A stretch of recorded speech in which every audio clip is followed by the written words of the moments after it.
A paz do Senhor, família, que Deus em Cristo vos abençoe. Deixa eu compartilhar com os amados irmãos. Certa feita eu fiz uma postagem no Face e alguns pregadores, alguns pastores pediram que a postagem que eu fiz eu pudesse gravar um vídeo informativo. Então, a pedido de pregadores, a pedido de lideranças, eu vou gravar esse breve vídeo informativo para nível de conhecimento. A Bíblia, que significa conjunto de livros, e por ser a palavra de Deus, a Bíblia é um conjunto de livros sagrados. A Bíblia, a inspiração dela é plenária. O que significa uma inspiração plenária? A Bíblia é 100% inspirada pelo Espírito do Senhor. Espírito do Senhor, Antiga Aliança, Espírito Santo, Nova Aliança. Ambos é o mesmo Espírito.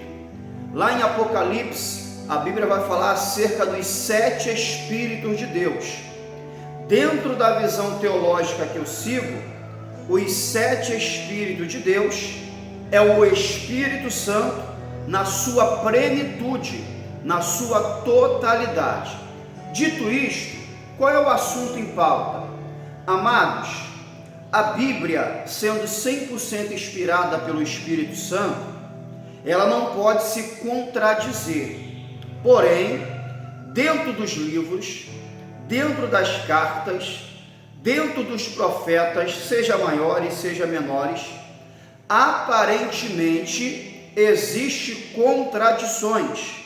A Bíblia, aparentemente, existe contradições. Entenda, quando um pregador, quando um teólogo, quando um mestre, quando um professor fala nos originais, amado, os originais não existem mais.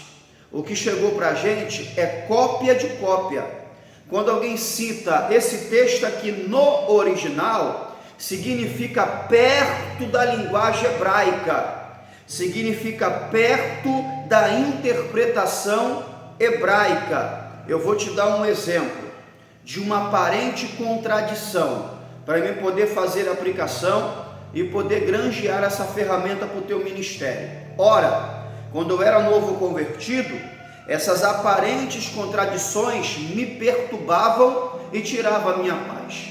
Gênesis, capítulo de número 22, algumas traduções e versões bíblicas vai dizer que Deus tentou Abraão, vai dizer em Gênesis 22, que Deus tentou a Abraão, para Abraão oferecer o seu filho, que era Isaque. Quando você abre em Tiago, Tiago vai dizer, Deus não pode ser tentado, por isso Deus não tenta ninguém. Ao decorrer da carta de Tiago, aí Tiago vai continuar dizendo, bem-aventurado é o varão que é provado pelo Senhor, que quando passar pela provação, do mesmo receberá galardão. Ou seja, Gênesis 22, está escrito que Deus tentou Abraão. E em Tiago, está escrito que Deus não pode ser tentado, por isso ele não tenta ninguém. Olha que aparente contradição.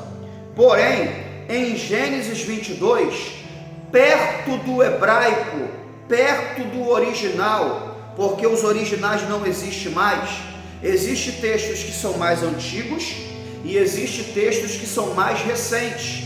Perto do original é perto da fala hebraica. Gênesis 22, perto da fala hebraica, está escrito, por isso que algumas traduções vai trazer, e Deus colocou Abraão à prova. Olha como é que muda. Em vez de Deus tentou Abraão, Deus colocou Abraão à prova. Aí a contradição já cai por terra.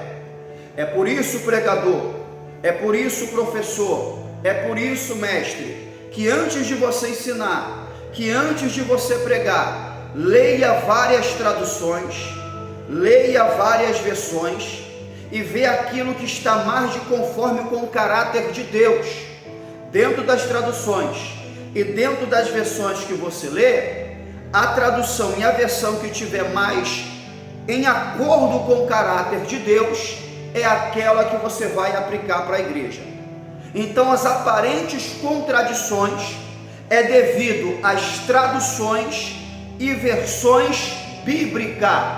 Amado, a Bíblia, para poder chegar para a gente no português, o que eu estou passando para vocês aqui é bibliologia e homilética. Eu juntei as duas disciplinas. A Bíblia, até chegar para a gente no português, se não me falha a memória, ela passou do hebraico para o grego. Do grego, se não me falha a memória, passou para o alemão, que eu acho que é a Vulgata, eu não tenho certeza. Depois passou para o inglês, que é a King James, para depois vir para o português. Olha o tanto de traduções até chegar no português. E cada etnia, e cada país, e cada povo tem uma linguagem diferente. Eu vou te dar um exemplo. No Rio, a gente conhece aipim. Se não me falha a memória, na Bahia ou em São Paulo é macaxeira. Na Bahia e São Paulo é mandioca. Ou seja, aipim, mandioca e macaxeira. Ambos são uma coisa só, mas devido à localidade, o nome vai mudar. Isso acontece com a Bíblia. Vou te dar um exemplo. A língua hebraica, quando eles queriam falar acerca de força, eles usavam a figura de linguagem e usavam o chifre.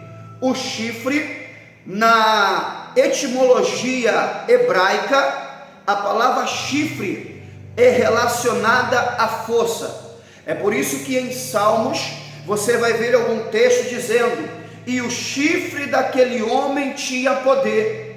Ali o texto está querendo dizer o quê? A força daquele homem com poder. Então as traduções mudam, as versões mudam, por isso que tem aparente contradição. Mas como a Bíblia é inspirada pelo Espírito Santo de Deus, é impossível ela se contradizer. O que vai ter a contradição? As traduções e as versões. Que esse vídeo possa te edificar, que você possa analisar e que possa ser bênção para a sua vida. Que Deus em Cristo te abençoe. Paz.